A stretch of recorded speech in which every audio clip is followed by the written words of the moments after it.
What's going on, everybody, and welcome back to another episode of the CombatCast. So today I want to talk about a fight, an event that has been the talk of Thailand combat sports for the better part of this year, and that is BKFC Thailand 5 or BKFC Asia 5, whichever one you want to go with, and its main event, Buakaw versus Saenchai. But it's not just any regular rule set. It's under bare knuckle rules, and not just bare knuckle rules, but bare knuckle Muay Thai rules. Now, this particular super fight has had the Thai combat sports community, to say the least, torn, divided, cause, on the one hand, you've got some people saying, yo, these guys are living legends, both men are pushing 40, they should be retired, they should be, living comfortably. But then there's the other group of people who are saying, oh my god, these are two living legends who are essentially still active in terms of like fighting, and we finally get to see them, throw down in the ring once and for all. But yeah, sure, it comes, there's one condition, on the condition that they're doing it under bare knuckle rules, because after all, this fight is being done under the BKFC banner. So yeah, it's a polarizing topic, to say the least. But it's finally happening, because this fight was scheduled to go down as early as March of this year. But BKFC Thailand, they ran into some obstacles, courtesy of the Sporting Authority of Thailand and probably the Professional Boxing Association of Thailand, I'm going to guess. And, I guess it had something to do with the use of the word Muay Thai in their, advertising in their media. And I guess the authorities, they had some issue with that.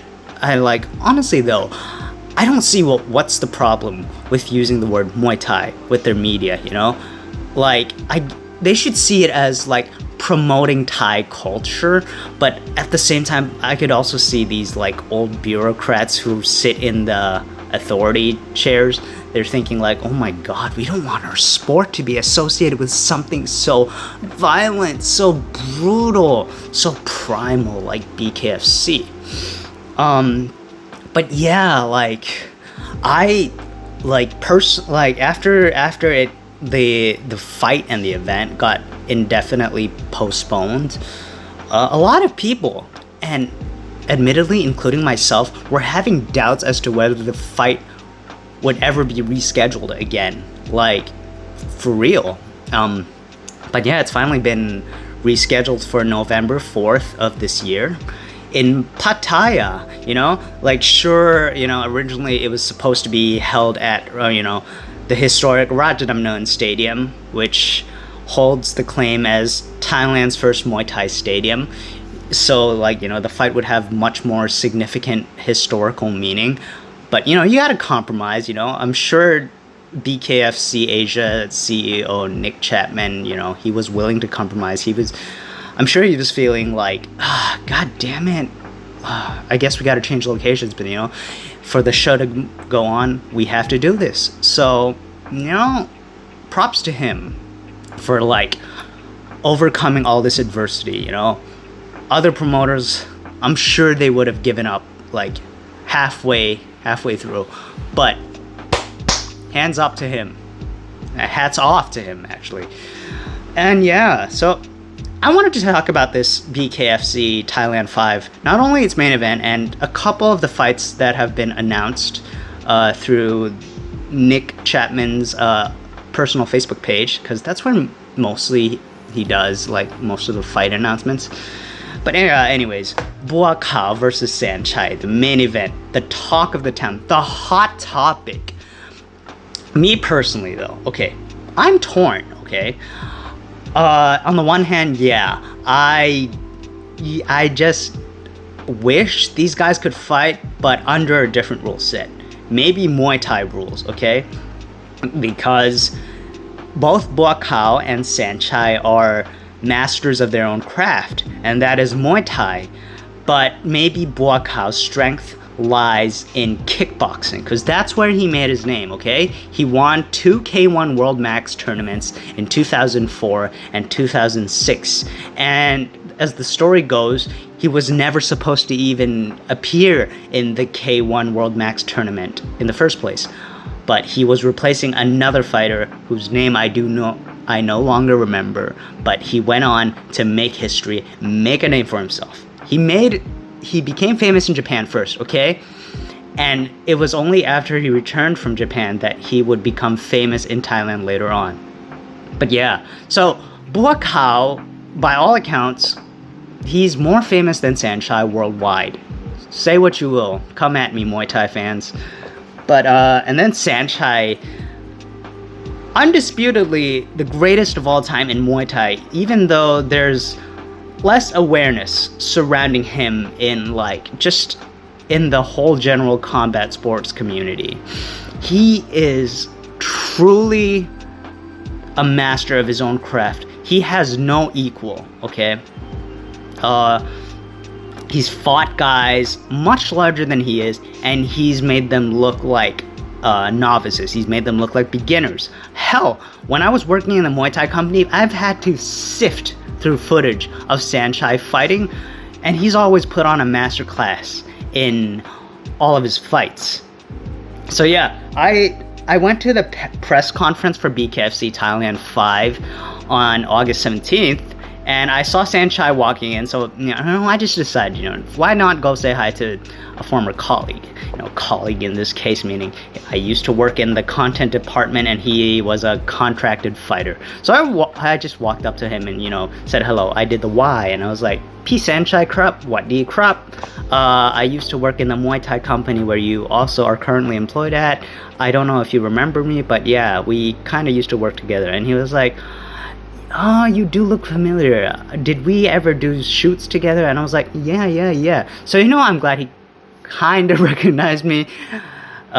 He meets lots of people. But yeah, that's not the case.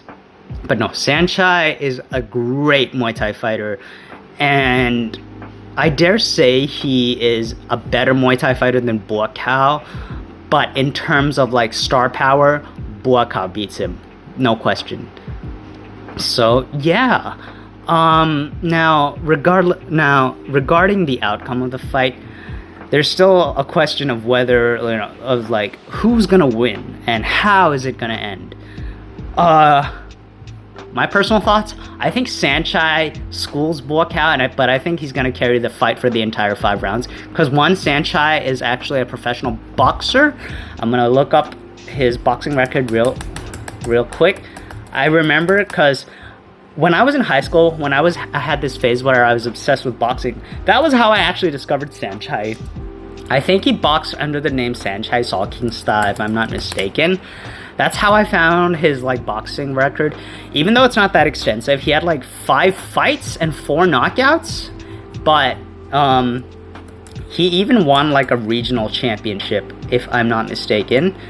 But he boxed all in Thailand, okay? So he had 5 fights from 2002 to 2004.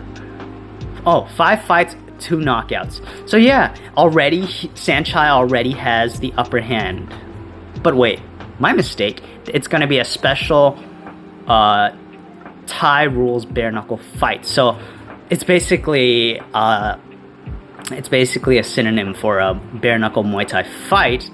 And Saenchai has won the PABA Interim Featherweight Championship. Now, the PABA is the Pan-Asian Boxing Association. Now, I have no idea as to whether if the Pan-Asian Boxing Association is still active, because you have other organizations like WBA Asia. I don't know. I don't follow boxing as much, but yeah. And I mean, the competition Saenchai faced back in the day is questionable, the caliber of his opponents, but still, he does have the upper hand when it comes to boxing experience. Buakaw does have 1 bare knuckle fight to his name. Again, his opponent was a kickboxer who was smaller. Again, questionable caliber of opponents. but I guess that'll all be put to rest come fight night November 4th. And yeah, so now on to the other fights, which, okay, a lot of people may not know the names of the fighters involved, but if in the, shall we say, Thailand expat foreigner combat sports community, you might have a clue. But okay, so one of the first fights Mr. Nick Chapman announced is an all-Thai fight consisting of Mustang, Saenchai, and Tamba. So Tamba basically is Thai for crazy Tam, and I guess that's his like ring name, fight name. So these guys are basically made their name from the YouTube fighting community, if I may say so. It's something like a Thailand version of Street Beefs.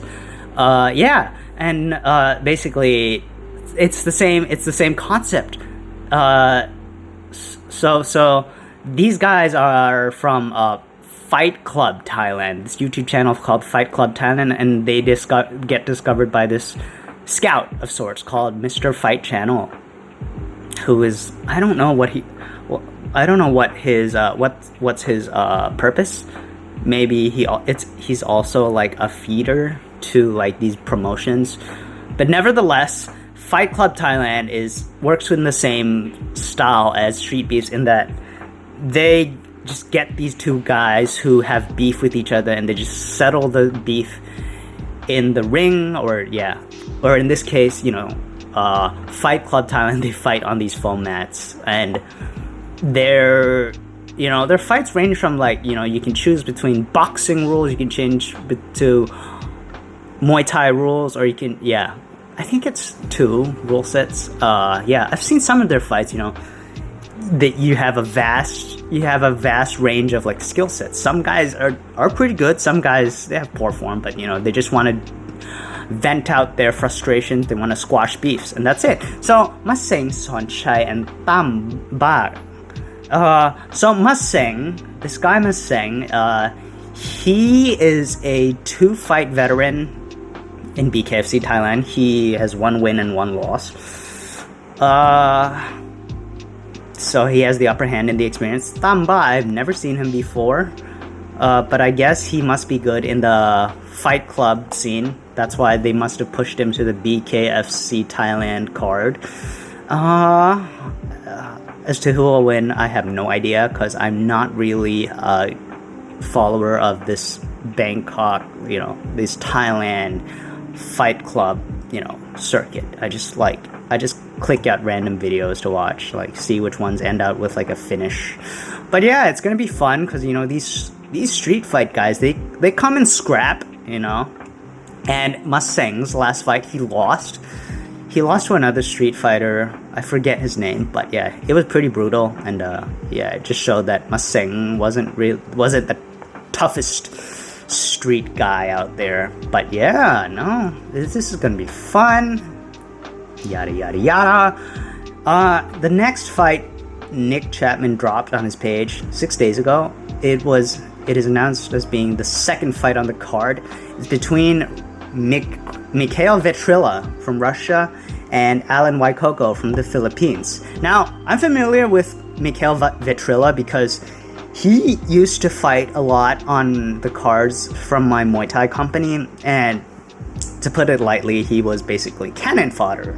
Yes, he was basically a punching bag. He gets beat up a lot by the much more experienced Thai fighters under contract with the company itself. I felt sorry for the guy, he was big, he was imposing, he's got that, that Russian beard, that unique Russian beard, but yeah, he never stood a chance once he got into the ring. He had his moments, but in the grand scheme of things, he was only there to get like beat up. And yeah, I'm glad he found a home.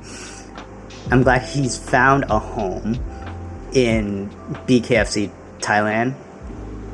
And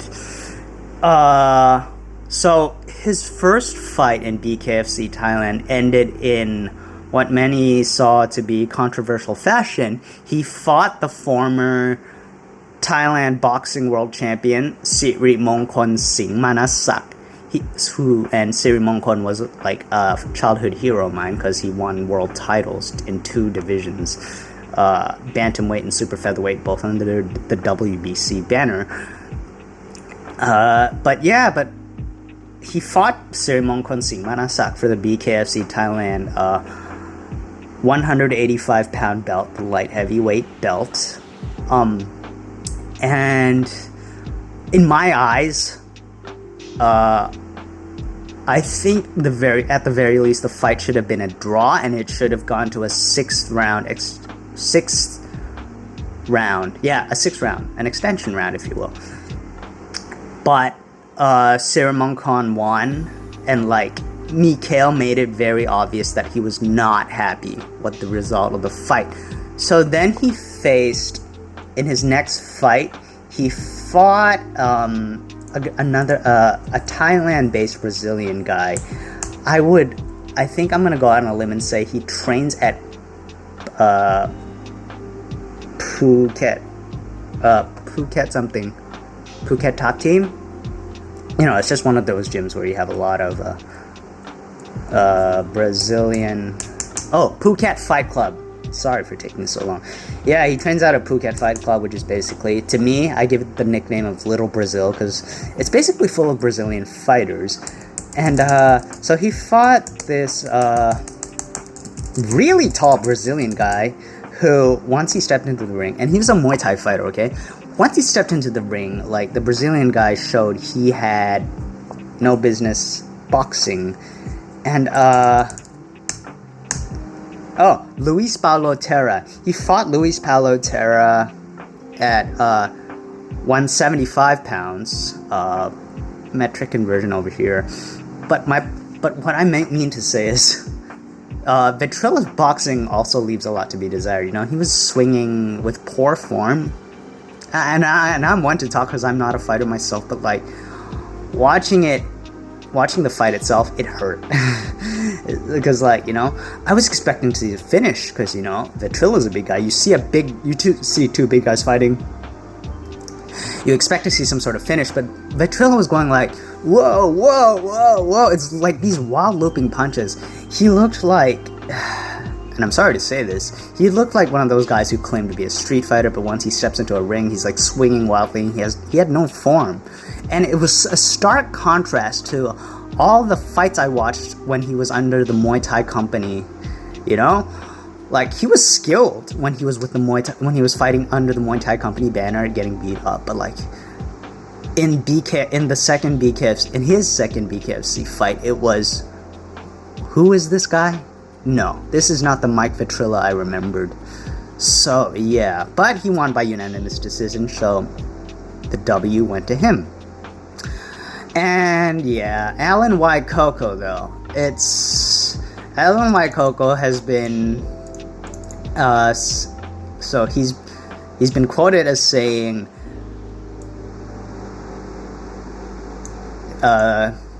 hold on a second. Oh, sorry. I just saw something about grappling competition. But here. So in the Facebook post it says, Alan Waikoko is the Philippines' first bare-knuckle champion in URCC. So URCC stands for Universal Reality Combat Championship. It's a Filipino MMA promotion. He is a powerful striker with one thing on his mind: knockouts. He's training with Rolando Gabriel. So Rolando D has fought in both the UFC and Brave Combat Federation. He's a veteran of MMA, although the latter part of his career has left a lot to be desired. But anyways, who is a very experienced and talented fighter with a great pedigree in combat sports. Alan promises to be a force to be reckoned with. Let's see what he can do for his club and country. So, oh, man, if Waikoko is what Nick Chapman says he is, I don't like Vetrilla's odds after his last performance against Luis Paulo Terra. Yeah. Now, next fight. This is a fight I like because it's like two ASEAN countries fighting against each other, okay? Pongpisan Chunyong and Tapin Yu. Now, Pongpisan, is from Thailand. He is a 3-fight veteran, I believe. 3-fight veteran of BKFC Thailand. Unfortunately, his last bout ended in a loss. And it was for the BKFC Thailand 145-pound title. To be fair, it was not filled with as much action as I'd hoped, and I'm sure a lot of people had hoped for so much more action. He fought against, what's his real name? He fought against, what's his name? Surasak Sukhamcha. Surasak was some guy from the Venom training camp in Pattaya. And yeah, there was not much action at all. A lot of guys were like going for defensive tactics. I have no idea why to this day. Even the commentators were like questioning their tactics and their game plans. And in the end, the fight was like, it was so hard to score. It ended in a draw after 5 rounds. So it went to an extension 6th round. And in the end, I guess they determined that Surasak Sukhamcha, he did more. So Pongpisan Chunyong ended up losing the fight, which honestly, I was rooting for Pongpisan Chunyong to win and become the first BKFC Thailand 145-pound champion, but it is what it is. He chose to go with this game plan and he stuck with it the entire fight. But yeah, I hope this one is a banger because his opponent, Tat Pin Yu, is from Myanmar, and he is a prolific Lethwei fighter. He's also fought twice on the cards at my former Muay Thai company.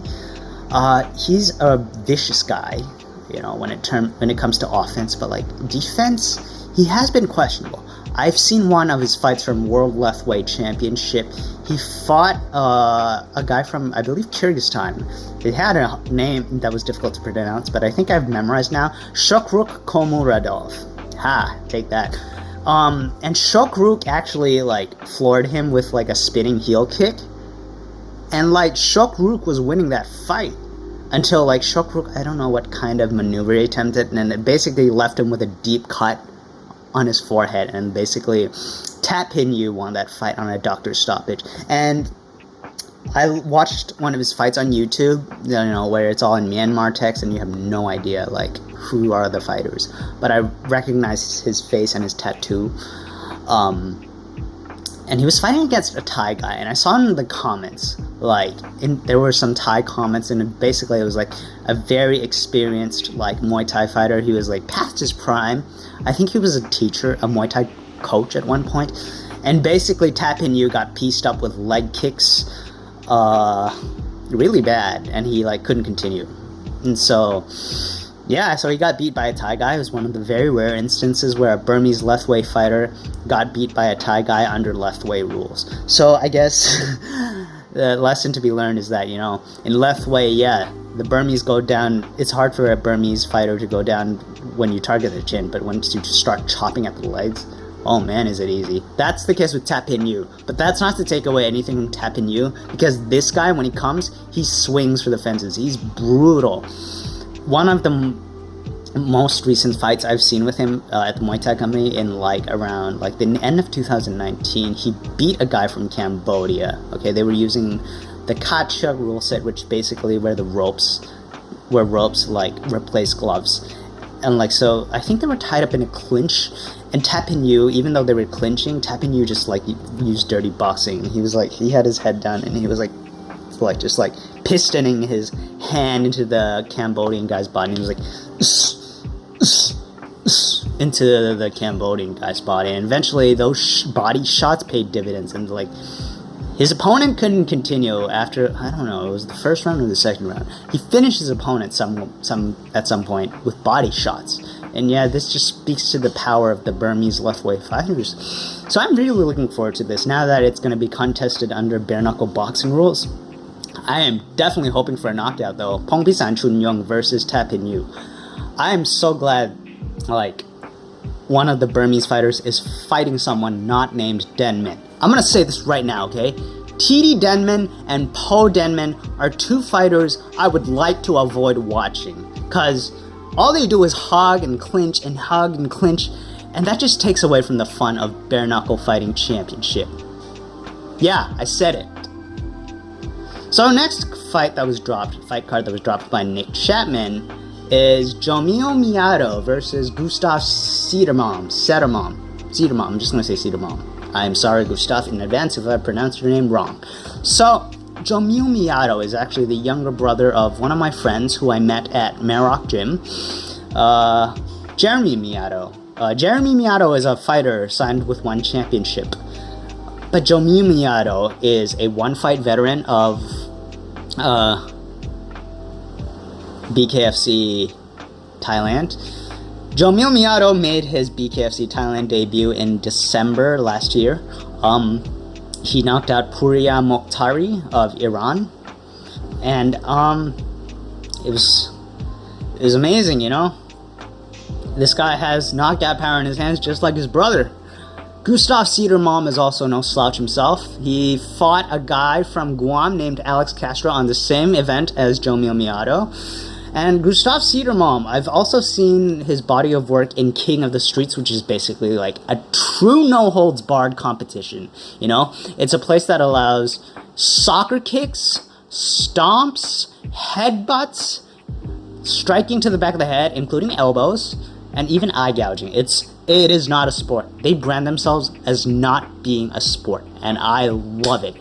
If you want pure, unfiltered violence, King of the Streets is where you should go watch. I'll put the link to their channel in below and probably one of the links to one of Gustav's fights. It is insane. And one of my friends, Christoph Kirsch, also competed once in King of the Streets. He told me like just about some behind the scenes aspects of King of the Streets, and it is insane. So yeah, Gustav Cedermalm versus Jomio Miyado. This is gonna be a banger. Man, this one is a real toss-up, you know, because both these guys have one-hit knockout power. God, Jeremy, don't hate me for this. I think I'm gonna go with Gustav, because like I've seen Gustav's body of work in King of the Streets, and this guy is something else, man. King of the Streets is another level. Like, I mean,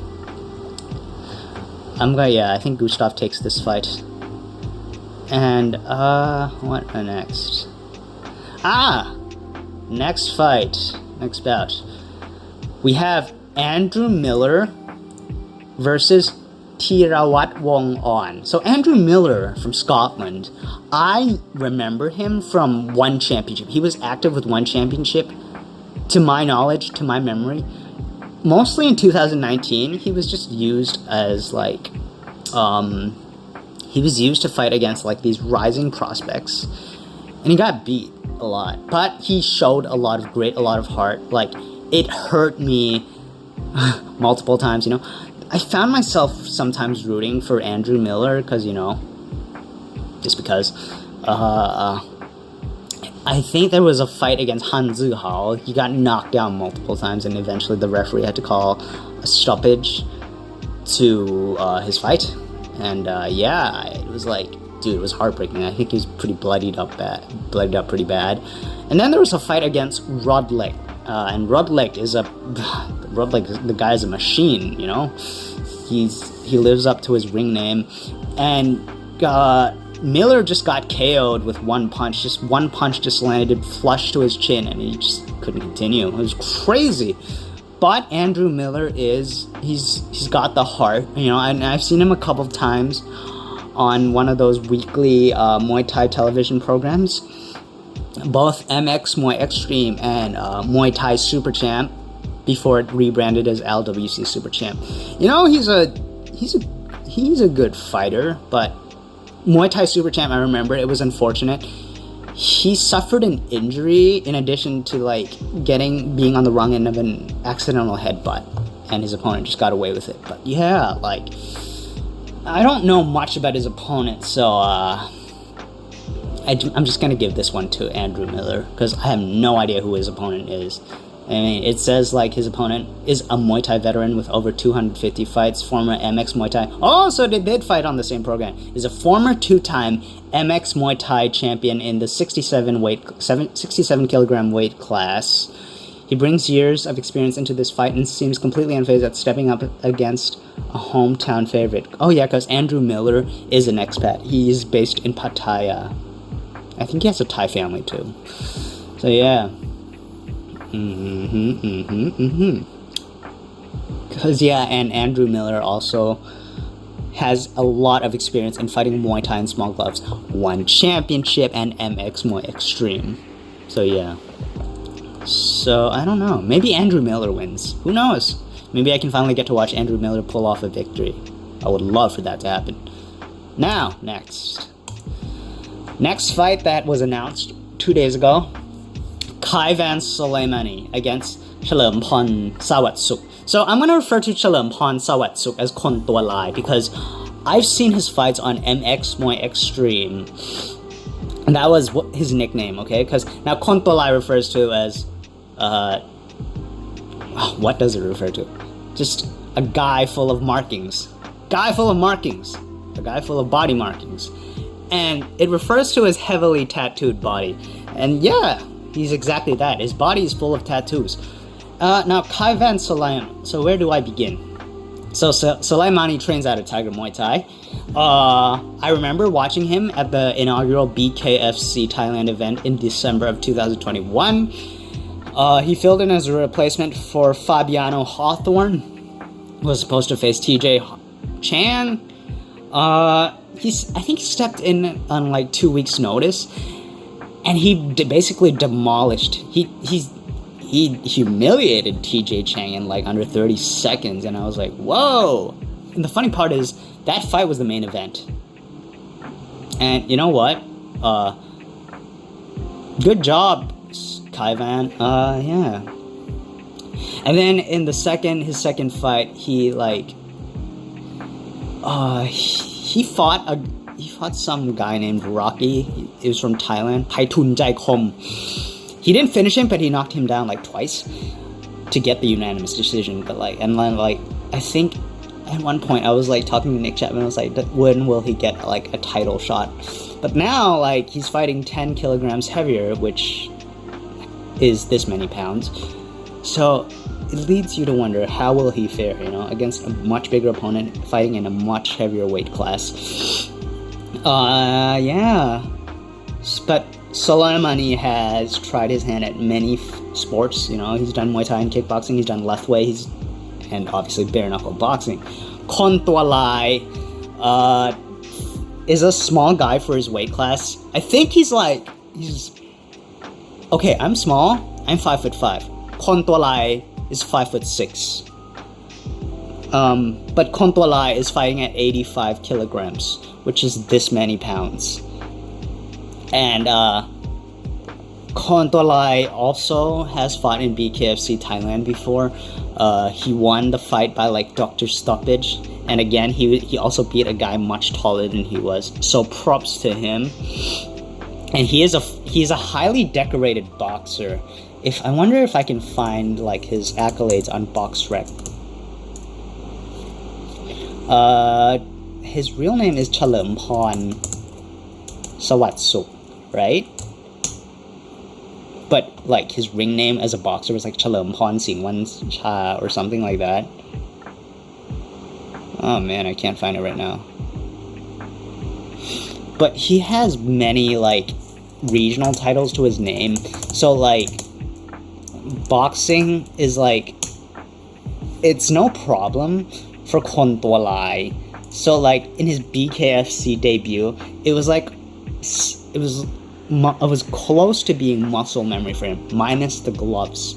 So Kon Tua Lai, here we go. He's won titles in the Asian Boxing Federation. He's won titles in WBC Asia and WBO Oriental, and he's won titles at welterweight, middleweight, and he's won titles at super middleweight, light heavyweight, and cruiserweight. Okay, let's try that again. welterweight, middleweight, super middleweight, light heavyweight, and cruiserweight. So that's 5 weight classes. But granted, all of them are in the regional like promotions. So do I think Kontolai can win a world boxing title at, you know, those weight divisions? Welterweight, middleweight, super middleweight, light heavyweight, cruiserweight? Absolutely not. Because those guys, especially in middleweight, super middleweight, light heavyweight, and cruiserweight, sorry, wrong finger numbers, those guys are huge. Those guys have longer reaches. Those guys are more slick. Kontolai is, to put it lightly, he's stocky. He's got this plush build, you know? So yeah, I don't think he stands a chance in world boxing, but that's not the case. Okay, fuck, I am veering off course. But yeah, against Kai Van Soleimani, he will be giving up height advantage for sure. But I have the strongest belief that he can bring the fight to Kai Van Soleimani under BKFC rules, because he has the better boxing pedigree. And I think Kontolai can even score the finish. I'm that confident. Next, we have, a 93 kilogram bout between Tofan Pirani and Daniel Dorer. I honestly do not know much between these two guys. I've seen footage of Daniel Dorer fighting at like a CFC event. So yeah, Daniel Dorer isn't exactly, you know, one of the best MMA fighters out there still. Like, I did see one of his fights on YouTube at a CFC event. His bout against Mose Afoa, you know, his victory was very questionable. It should have been a draw, maybe. Hell, it was a very uneventful fight. You know, there wasn't any striking going on. It was like mostly hugging, lay and pray. But yeah, you know, God, I don't know, and I do not know about Tofan Pirani. It does say he has a kickboxing record. Okay, I'm gonna combine the Muay Thai and kickboxing records. He has a combined record of 98 wins, 17 losses, and 2 draws, and has a boxing record of 1 win. I don't know. I'm just gonna go with Tofan Pirani for this one. And yeah, is there any more fights being dropped? And yeah, that's it for now. Those are all the picks I have. So yeah, I'm very much looking forward to this fight. I actually already have booked 2 ringside seats to the event. Let me tell you, damn, those tickets are fucking expensive. So they better be worth my while. They better be worth, you know, all the hype. I'm not like counting on just Buakaw and Saenchai to deliver. I'm counting on all the fights that have been announced so far. And yeah. Shit. Oh, I almost forgot. At the press conference, at the press conference on the 17th, it was also announced that BKFC world 115-pound champion Britain Hart would be defending her title against BKFC Thailand veteran Po Denman. Thailand, November 4th. I'll be taking on Po Denman and can't wait to leave my mark in Thailand. Now, sources tell me that Po Denman's last BKFC fight was at 123 pounds, which leads me to question, can Po Denman actually cut down to 115 pounds?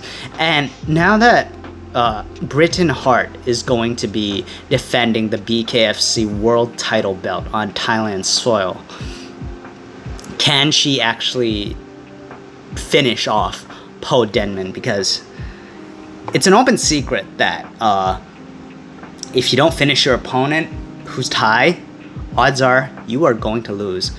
So this is what I have to say. Britain Hart better finish her opponent, otherwise she runs the risk of getting screwed over by the judges. Because the judges in BKFC Thailand have a track record of messing up the scoring. Even the commentators, Sean Wheelock and Chris Lytle, have voiced their doubts about the judging in Thailand. They've, you know, made little friendly, empty bets about like, what are the odds this fight we're gonna see 3 different scorecards? And I can't help but agree with them. Yeah. And God, I hope we see fair, transparent judging for the Po Denman Britain Hart title fight, because we're talking about the BKFC World title on the line, okay? This isn't just a BKFC Thailand title fight. And we're for the first time, we're gonna see Po Denman fight below her normal weight class. So yeah, I can't help but say this, and because I'm a Thai sports fan, but I'm behind Britain Hart for this one. Yeah, because I am not a fan of any fighter from the Denman camp. That's right, you heard me say it first. Yeah, so I just wanted to leave that as one final message. So anyways, I did buy 2 ringside seats to the event. I brought a +1 already.